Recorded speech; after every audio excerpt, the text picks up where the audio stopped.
She asked, hijab, isn't that oppression? No, it's not oppression, it's covering.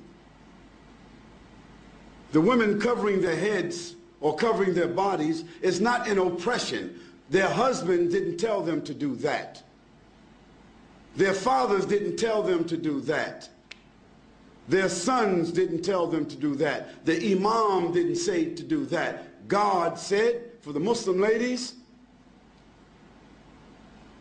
draw your clothing across your bosoms and do not allow your natural ornaments to be shown except to those within your family circle. What are the natural ornaments of women, in case you don't know what they are? Their breasts, their shapes that happen to be different than that of men, their hair, those adornments should be covered. Now, just in case Christian people don't remember, just 40 years ago, Christian women never went to church without covering their heads. It wasn't it. Isn't that true? Ask your grandmothers. And just 50 or 60 years ago, 20 years before that,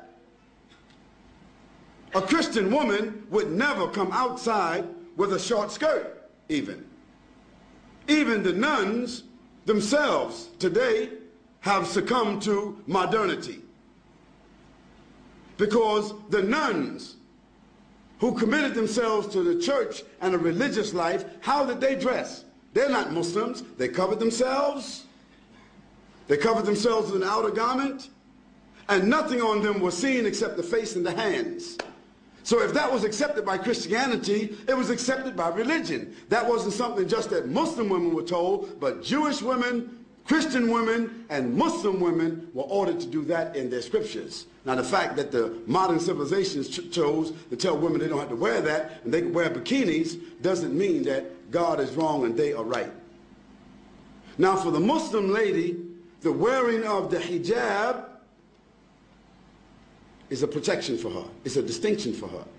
Yes, it is a uniform so that she will be known to be a Muslim. She would not be molested. She would not be insulted. And no need for a man to stare at her and look at her because there is nothing appearing of her that would cause any unnatural attraction.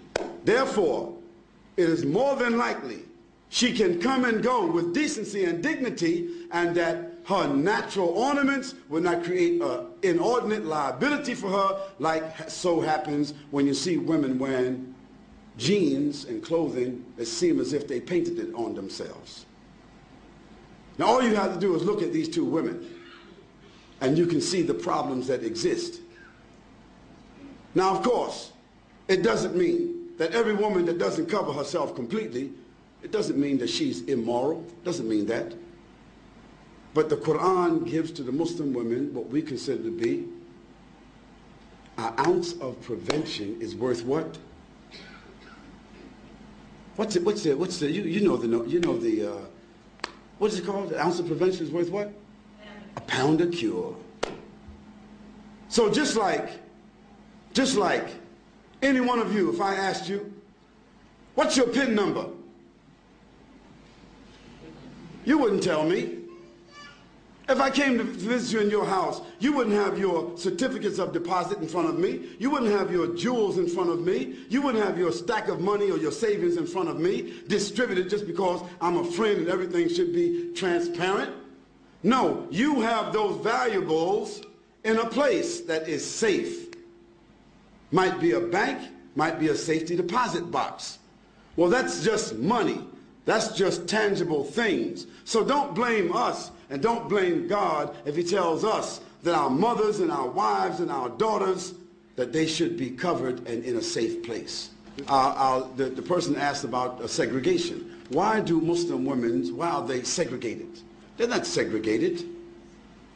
They're not segregated. They're separated. There's a difference between segregation and separation. For instance, outside here, you have toilets that say male, female, don't you? Don't you? Why? Why shouldn't there just be a toilet?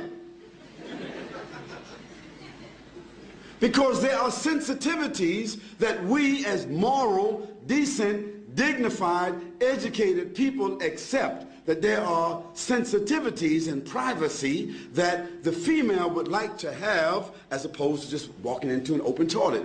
Now maybe in Amsterdam or some other places in Europe where they just have open toilets, it's different. But in most cases in the world, in most places in the world, they select to have a male and a female toilet. Why? Because there's the inherent inclination of human beings to provide sensitivity for women and sensitivity for men.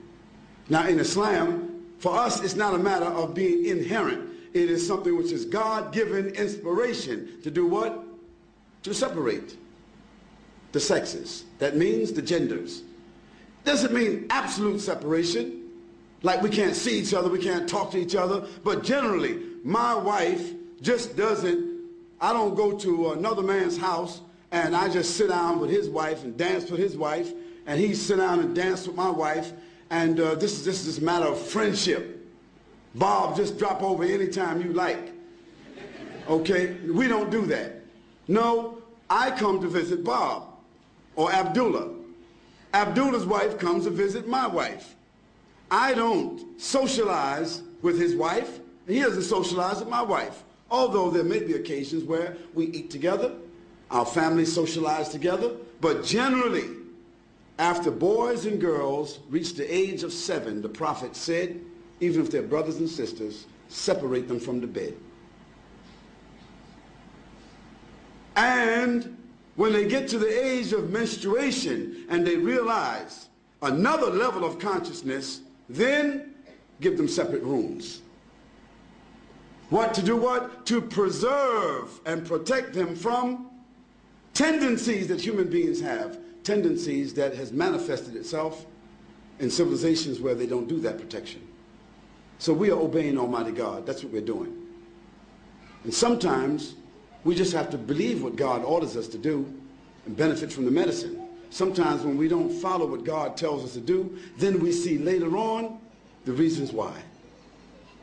So we don't apologize for that. We say that it brings us dignity, it brings us distinction. Whether it be the hijab of the women or the separation of the men and the women, it brings us distinction, it brings us dignity and protection and morality, additional morality. That's why we do it.